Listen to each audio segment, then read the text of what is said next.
Now, the big question here is how can financial institutions capture FinTech as an opportunity with all the jungle of innovation and the jungle of risks we've just been talking about? I may just sort of invite Claire to start it off with us.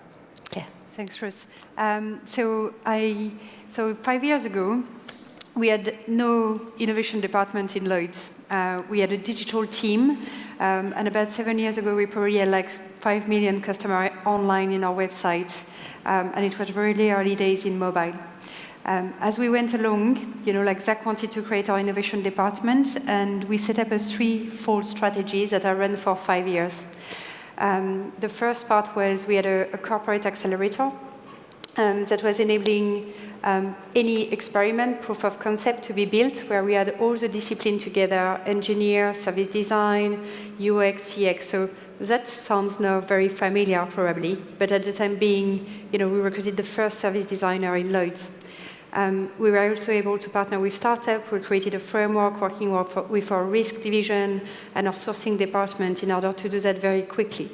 And we had a good way to industrialize it, as we built around 100 experiments the first 3 years, and 1/3 of them are in production today.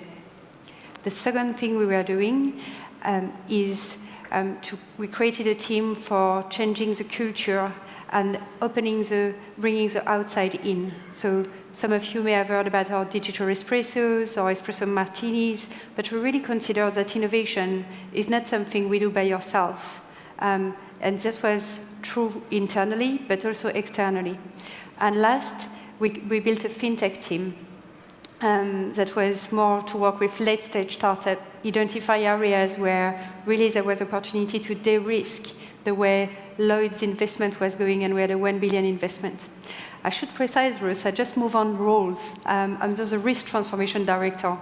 I've been running the innovation department for 5 years, and it was fantastic. But my learning about piloting and implementing most of this program in the business was really that the mission for me of Director of Innovation was about making that mainstream. It was about test and learn. And after 5 years, it was about time it take a different shape. And I couldn't have been more happy that now it's the turn of somebody else to bring it forward.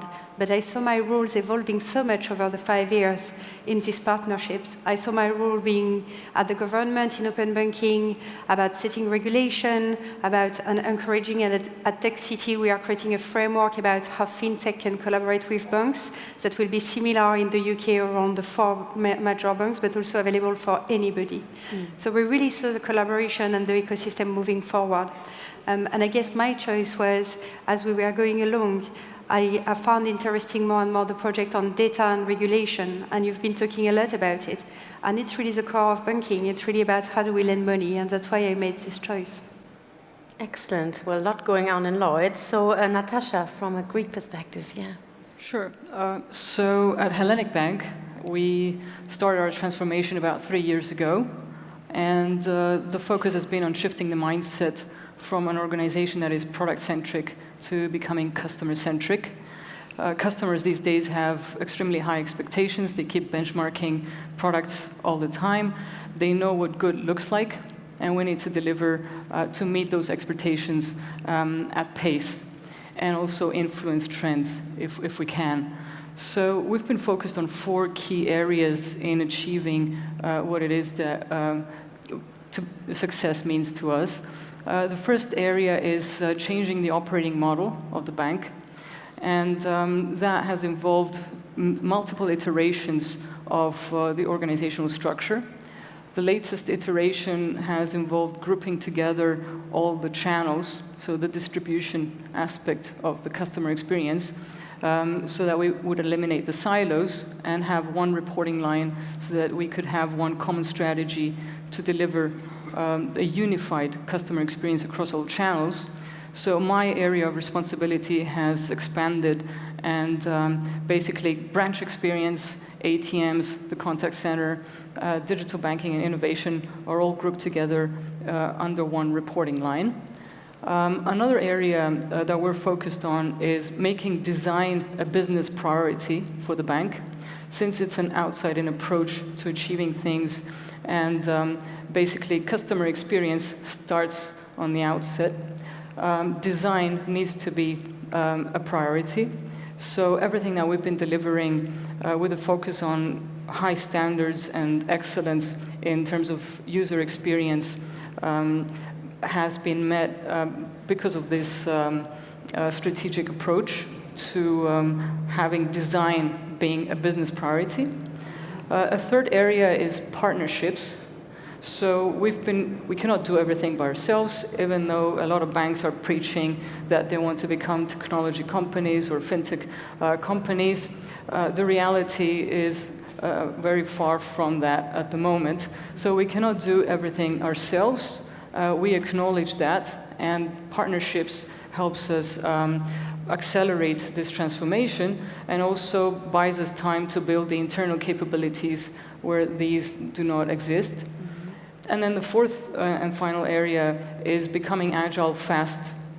So becoming agile fast is not just about the agile methodology in product and project development, project management, but it's also about making decisions fast.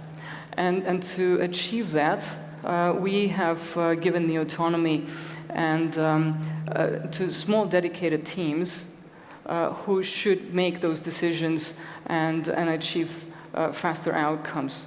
So, well, in summary, these are areas that we've been focused on to deliver. Excellent. Makoto. Right. I realized this is a big challenge for me, being only male in the panel on International Women's Day, and also being only Asian in FinovateEurope. But at least we're all bankers, so I think we can share a lot. And for ourselves, Bank of Tokyo-MITSUBISHI FJ and MUFG as a financial group, we've been doing digital innovation for past 4 or 5 years. Especially initially, open innovation was the key word, trying to start interacting with FinTech startups. In the past, we mainly worked with large technology vendors, but having such a rapid changes in technology, we realized that we need to start working with startups. And for that, we've organized business idea contest, hackathon, and accelerator program. And these programs may not produce overnight success, but I think it is quite effective way of establishing interface with startups. And beyond that, we have been pursuing global innovation. We started to open an innovation team in Silicon Valley, and then we shifted part of the team to East Coast, to New York, and then opened another team in Singapore to cover Southeast Asia. And then last year, we started a team here in London. So we've tried to create certain global network to learn from different FinTech initiatives throughout the world. And last year, our top management recognized the importance of digital transformation as a whole. So they decided to introduce a new C-suite position called Chief Digital Transformation Officer. And then my division, which was called Digital Innovation Division, was changed to Digital Transformation Division. So on top of innovation, now we are trying to create liaison between all lines of business to identify which are the areas to be transformed using digital technology.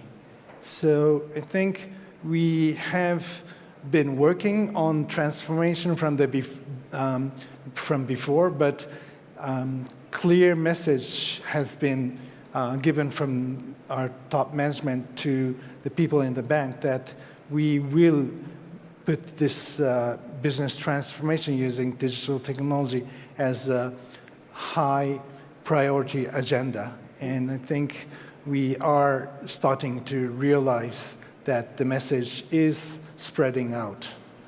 Thank you. Excellent. Now, we have a few polling questions. The most top of mind of the audience currently is, what are the internal challenges to overcome in terms of people, silo, and technology?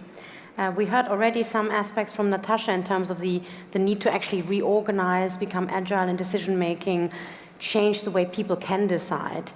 But maybe, Claire, from your perspective, how have you seen in your innovation role and then most recently the sort of challenge play out on the silo side? Because we still have legacy IT and legacy in minds and silos on, this is my job description, this is yours. How is that changing? Just it would be interesting some context about to overcome what? To overcome the FinTech collaboration and the ecosystem, or to overcome the ability of a large organization to innovate. So let me quickly answer both of them. I think on the latter, so I think on the FinTech and bank collaboration, Lloyds is a very UK-based organization. So we are lucky that the UK ecosystem in FinTech is very mature, and the actors really collaborate together. So we have, like, at government level, a representation with a FinTech delivery panel that is assisted and supported by HMT and the FCA, where we get all together and we are like, okay, how can we help this agenda to support and to be nurtured? So from quite a top-down perspective, we see the support. We also have a lot of bottom-up with, like, a lot of accelerators, level 39. So, there is really an emulsion. Yet, it's been 5-7 years, and I will, my observation will be, we all have, innovation teams, corporate venture arms. It's yet the beginning. It's yet, stories that have to be written. We see it more and more. We see examples of this collaboration coming on a day-to-day basis, but I think there is much more we can do in this story. And some of the hurdles are also linked in this relationship, are probably also linked when companies are very early stage. Can they really collaborate with companies that are very large? And this is a challenge I have faced a couple of times. As one of the activities we have is we have a partnership with Startup Bootcamp FinTech. And these companies were very early stage. We created 30 of them that are now operating on the UK and have a revenue of 2.3 million. One of these companies was called Waroape. They are a mobile application where you can order your coffee online and you can pay with beating the queue without having to queue on the online. When they started, they were a very small company, so for them to make business with Lloyds Banking Group was very challenging, because we will have to deploy a lot of our people, to your point, a lot of connection in our backend infrastructure, that we will have probably put the question around what is the cost to do it internally versus what is the cost to do it with a FinTech or a third party. But what we managed to do is we managed to put them in contact with the coffee supplier of Lloyds Banking Group. And after 2 years, our CardNet business actually said, like, oh, they've matured, they are more interesting, and made them part of the Lloyds offering. So that are the type of success stories that can happen. But for this one, a lot of them will be failing in the process, unfortunately. And that's our job to make that better. About the ability to innovate internally for our customers, and when we are a large organization, I think we have to take into account what is the customer need. In Lloyds, we now have 14 million customers online, we have 9 million on mobile, and more than 70% of our sales are operated through the online channel. We don't consider digital as being a channel or a side. We are digital. We merge all our digital, IT, and change departments under a single division called Group Transformation that is led by Zach Meehan. And I really relate to the point we were talking about when we talk about the move from digital innovation to digital transformation. It is not the effort of a team sitting on the side. It's an effort of an organization that are changing. It is the impact of the digital economy that is going across and progressively digitizing the different sectors. And it's about better serving the customer needs. Customers at Lloyds are engaged through our digital channel. They are engaged through the different channels we offer them. And that's what we see is important. Excellent. Another question that seems to be favoring here is who should be driving the initiatives within banks to harness FinTech opportunities? Who wants to take that? Makoto? Okay. So I think, you need to realize that speed of implementation is not as fast as the fintech startups are in conventional financial institution. And one thing is that, as Ruth mentioned, siloed organizational structure. And we can attack that to some extent by having a separation of decision-making process, or trying to bring different organization to have a project team. But oftentimes, we have a big challenge of having a cultural aspect of bankers. Bankers tend to be risk-averse, and also bankers tend to focus on the project, which would just give return on short period of time. So changing the culture is one area of big challenge, and in order to drive that, we are finding that having an organization structured to have a clear message that who's making a decision, and one of the effort to do so is to create this C-suite position called Chief Digital Transformation Officer. And I think within the organization, once people face certain problem, they would look around and try to identify who will be making a decision. And I think having that make it clear within the organization, especially for digital transformation, I think that's very critical. I guess the challenge is, I mean, we all heard about the mentality shift to focus on fail fast, experiment with a lot of things, and maybe 1 in 1,000 or 1 in 100 or 1 in 10 will deliver, but be able to cut the cord quick enough so you don't invest too much time and money to kind of with the wrong thing.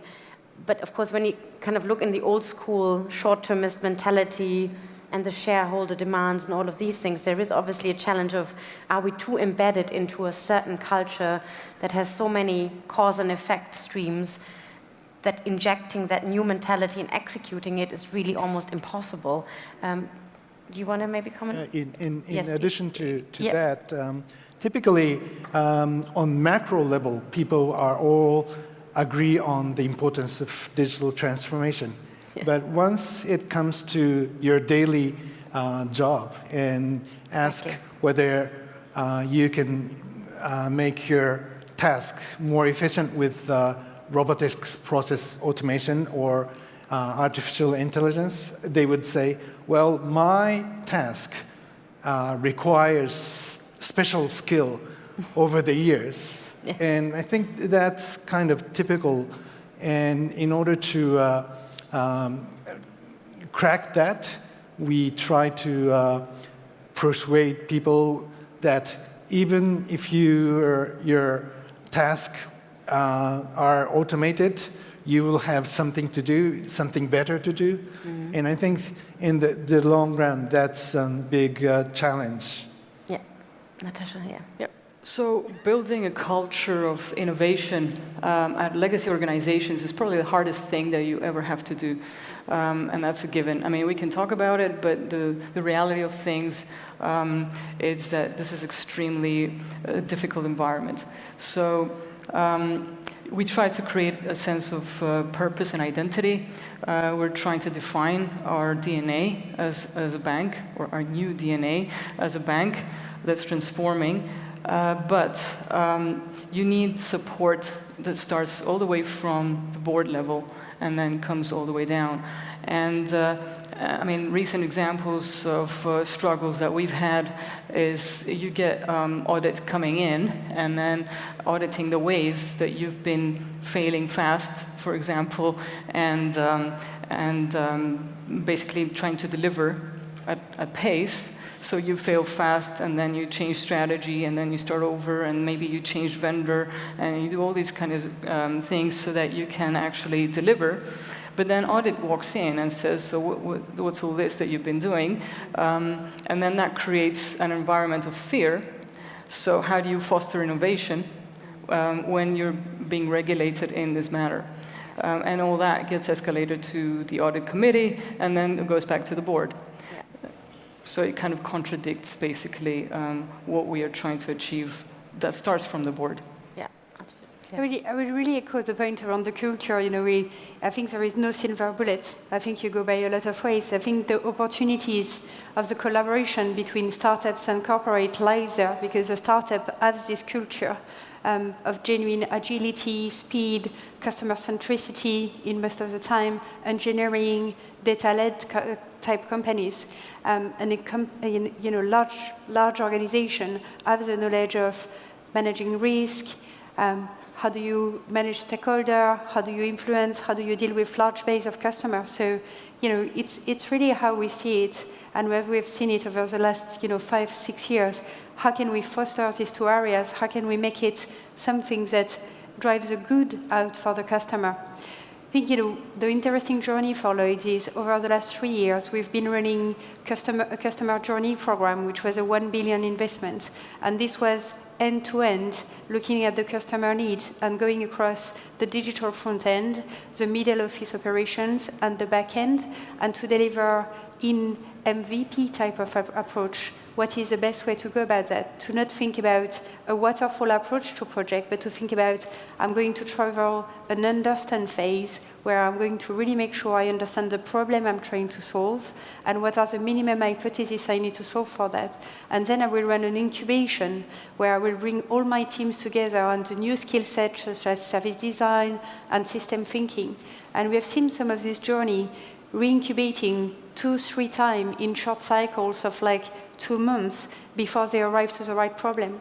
It's a huge change in the bank, rather than having very long, rather than having design phases, to go through this agile approach to say like, I'm actually trying to solve the problem this way, and then I do it another way, or I put 2 teams trying to solve the problem differently, and then I go and I build it in an agile way, and like that we deliver automatic mortgage validation agreement in principle in mobile, in a very short period of time. Or we deliver a lot of our projects in the last 3 years like that. 2 weeks ago, we went to market, and we now announced that we invest 3 billion in all our transformation, which is 40% more than on our previous group strategic review. And all our staff in group transformation will work with these new ways of working. But more importantly, all the bank is adopting the new ways of working. Our group HR director is supporting them. It's a big change, and there is no silver bullet for doing that. It's going to be, a journey about how do we do that. It also goes by offering opportunities for our colleagues to reskill and retrain in the skills of digital, and that's something we find very important and key on our side. And I just close on this point, which is, for me, there is a huge opportunity for startups to collaborate with their corporates, and how do we make it better? Because I'm still convinced, there is a lot of solutions and fintechs and startups that offer outstanding customer experience, that offer ways to do it that we will never have an opportunity to think about. And I think collaboration is important, but also, promoting technology company in the UK ecosystem is very important for us. Another question here. What are you doing, leading on from what you just said, what are you doing to collaborate with fintech startups? So maybe to hear from Natasha. Ladies first, sure. Obviously. So after we have actually gone live with our open banking project, we've been pretty focused from even before going live on building these partnerships and ecosystem of partners that will help us accelerate the transformation and help the bank grow further. So at the moment we have a B2B use case, and we're continuing with that B2B use case. Customer experience is not just for the retail segment, it's also for the corporate segment. And the partners that we've attracted so far who have already integrated and gone live are mainly ERP vendors, and Basically, the strategy and the use case is to, because we've also built a marketplace which is live, a marketplace which acts as a proprietary store and has been built into our business digital banking channel. And the idea is that anything that gets integrated and made available through the marketplace follows the concept of building once and deploying to all customers. So basically, our customers don't have to think technology, they don't have to think about the technical aspect, they don't have to pay anything, it doesn't cost them anything. They don't have to get into any specifics of building something customized. They just switch it on and it works. So in terms of the partnerships, again, question, we're looking for more, whether that's fintechs or even other banks, who will integrate with our platform and become available through the marketplace to service our customers. There are certain risks, as always, involved in that, and that's why a lot of banks have not gone live in sharing your data, in worrying that your customers will be poached by another bank, but it's not so easy to actually poach somebody else's customers if you're doing things well and you are giving a high standard of service to your existing customers. Yeah.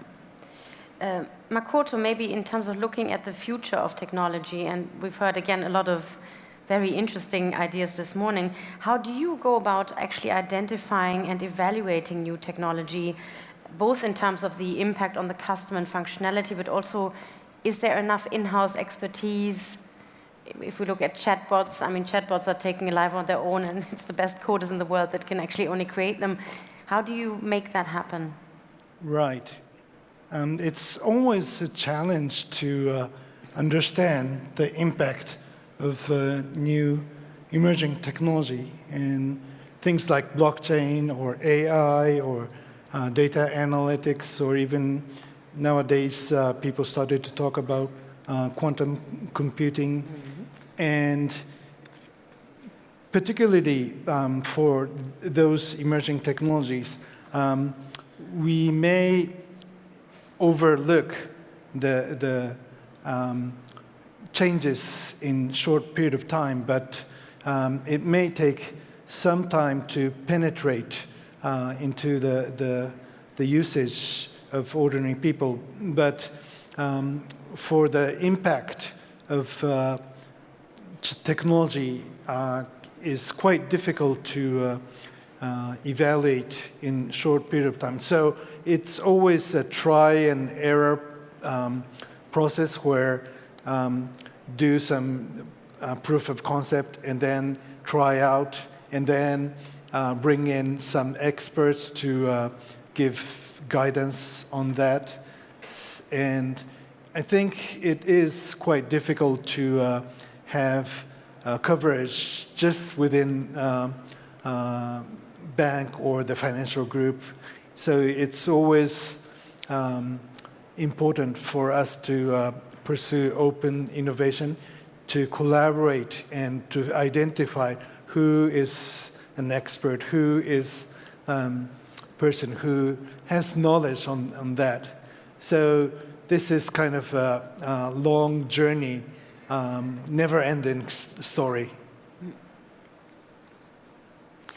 So in Lloyds, so it's an interesting question around the technology, and I will extend it to regulation. Like it's you always have to understand more and more in a world where the customer need is served through digital. You have to keep up with this tenant. We actually have a lot of people that look at that in a daily basis around, like which type of mobile are you using? How do we best service your need? Where are you heading? If the question is on the spearheading technology, we work a lot with our partners. We operate radar scan, where we map out, like which startups are growing, how are they raising money, what is the point of view of a VC, how does it map out with our own understanding of our business and where we are evolving. And we make sure strategically we are aligned between where we see the VC money going and where we see the bank strategy at the moment. A lot of times, though, they are not serving exactly the same customer need at the time, so it's important to be aware of it. The question is how then you bridge it in technology roadmap or strategic roadmap and really engineer the plan. I think that's where an innovation function really come into play and can really accelerate it. Mm. Now, another important question here is actually, what technology will you expect to change the future of financial services, which is more the sort of really transformational piece, and what is really the role of a bank in the future? I would like everyone to say something to this, but let's start with Natasha. Well, that's a tough question. I don't think one single piece of technology can make all this grand difference. I think it's a combination of elements, of technological elements and work that can make such a change. But if I were to pick one, that would probably be AI, but embedding it in, let's say, in open banking. So if you would deliver those integrated partners and what they have built and the products of those integrated partners on the open banking platform, smartly through not just dashboards, but across the experience and across all channels in a personalized and smarter way, I think the future is going in that direction. And a combination of open banking and AI would probably be the revolution. Excellent. Makoto? So maybe in the short run, we're working quite hard in robotics, process automation to improve the efficiency. And on top of that, in midterm, we would recognize artificial intelligence to improve the efficiency as well. And maybe the blockchain may take some time, but we think it would have a strong impact on the way we structure our financial platform. Mm. Okay. Yeah, one technology for me that will change financial services is really everything that touches the data. So from robotics, AI, machine learning, quantum computing, API to some extent is just a way you expose your data to the outside and digital identity. But I think for me the base is, how in the future you will offer a very trusted set of data that is going to be secured and offered to the customer. I think from a customer point of view, the major trends we are seeing in the industry is really what's next after mobile. We've seen the Internet of Things, like the Amazon Alexa, the voice. I think we have yet to crack what is the future of video. But for the one of you that are already having Google Home or Amazon Alexa at home, you can definitely see how the trends are going to change, how video and voice are going to deeply change our level of interactions in the future. But it's more, 10 to 15 years away. But it will probably set a different customer pattern and a journey pattern and revamp slightly how finances integrate in this journey. And we talk a lot about invisible banking, which is part of it. Yeah, I think the video point is very interesting. We see that in education already becoming the more relevant tool on interaction and education. Excellent. Now, I think we ran out of questions. I would like all of you to give the panel a very warm applause for this insightful session. Thank you so much.